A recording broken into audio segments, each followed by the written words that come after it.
Hi everyone, it's Danielle and today's day 67 of my 100-day video blog challenge. I hope you're well. Today was a magnificent day in New York. It was like a perfect fall day with blue skies and great clouds that looked like it was out of the Simpsons cartoon, and the temperature was just gorgeous, like 67, and it was awesome. I hope you enjoyed the outdoors a little bit. So for today, I was thinking about the fact that we are approaching Mercury in retrograde. And, we're approaching Mercury in retrograde on October 31st, and it will remain in retrograde until November 20th. And a lot of people freak out and they associate that with chaos, and they're like, it's Mercury in retrograde, and they don't even know what that means, but they know that it tends to be a little mischievous or troublesome. And the planet of Mercury rules communication and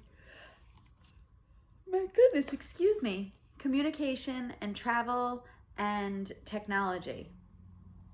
So when a planet goes retrograde, it's perceived that it goes backwards or it goes in reverse motion. But it really is a time for us to slow down, to be more thoughtful, and not rush around as much. Just take a little extra time and to go within. So, especially as it relates to communication, technology, and travel. So, of course, I'm like yawning as I'm doing this video. I haven't yawned all day. Now I am. I guess it's something to do with this video. But just be prepared for it. There's no reason to be overly concerned about it. The sky won't fall, but it just means slow down. Be more deliberate with your actions. Double or triple check an email or a correspondence before you press send. If you have to review and sign any contracts, try to take care of that beforehand or wait until after November 20th if possible. It would be advantageous to do so.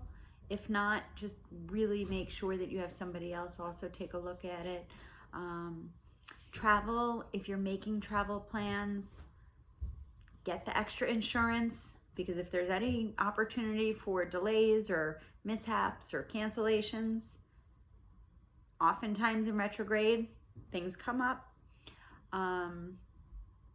Technology, just do your best navigating through technology. Try not to be as reliant on it if possible.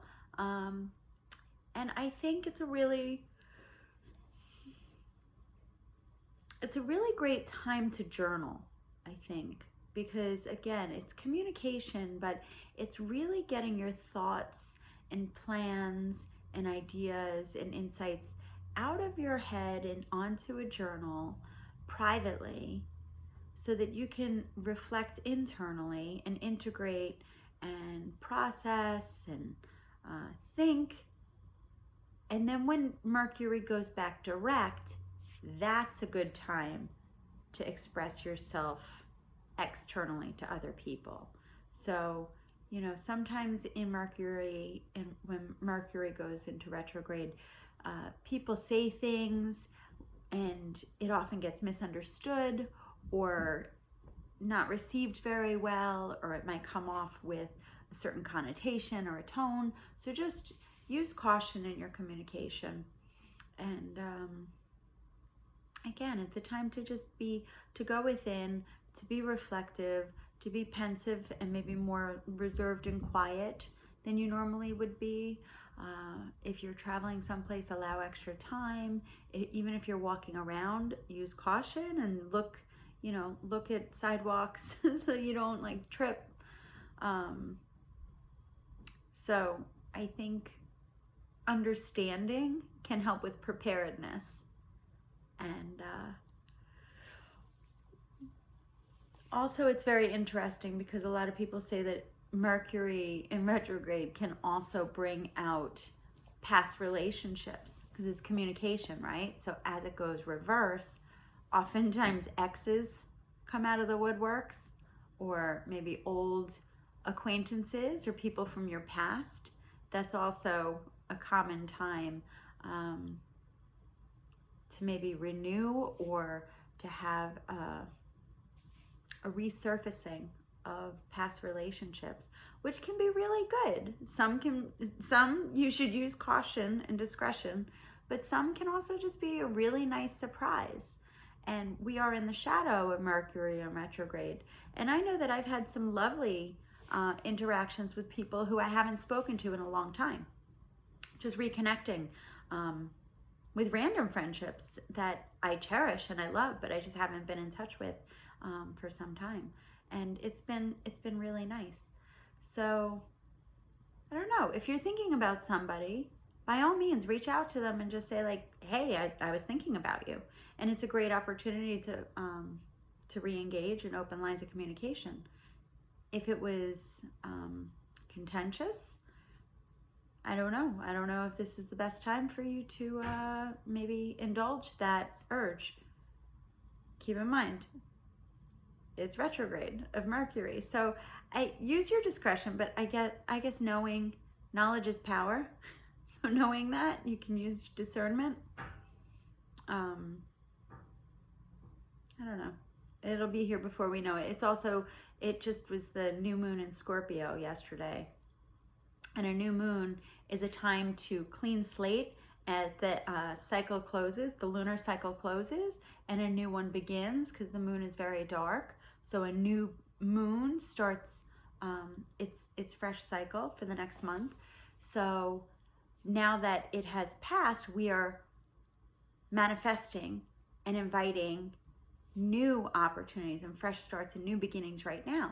So be really deliberate about what you are welcoming into your life and what you wish to manifest, and harness the energy of the lunar cycles to help bring that into reality.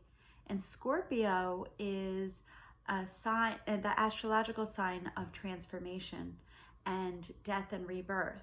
So if you think about the old cycle closing and the new cycle beginning, and something has to die in order for something new to come in, and it's a phoenix rising out of the ashes. So something has to go away and be removed or be obliterated, and then new birth can be born of the ashes. So it's a really powerful, energetic time right now to let go and get rid of anything that doesn't serve you anymore. Just clean that up.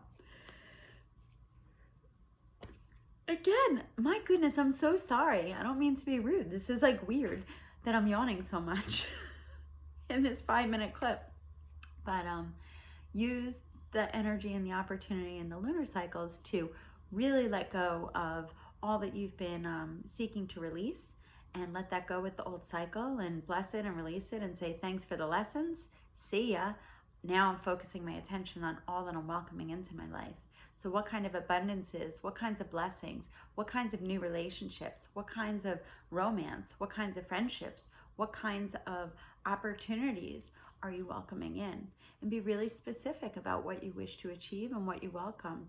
And just stay focused on all of that, of what you are attracting. And that's where your mind will take you, and that's where the universe will take you moving forward. So we don't look back. The reason why the rear view mirror is small, because we're looking through the windshields. We're looking ahead of us. So thanks for the memories. Thanks for the lessons. We're moving this way. Closed out that chapter. Now we're going forward. So I don't know. It's my little mini astrology /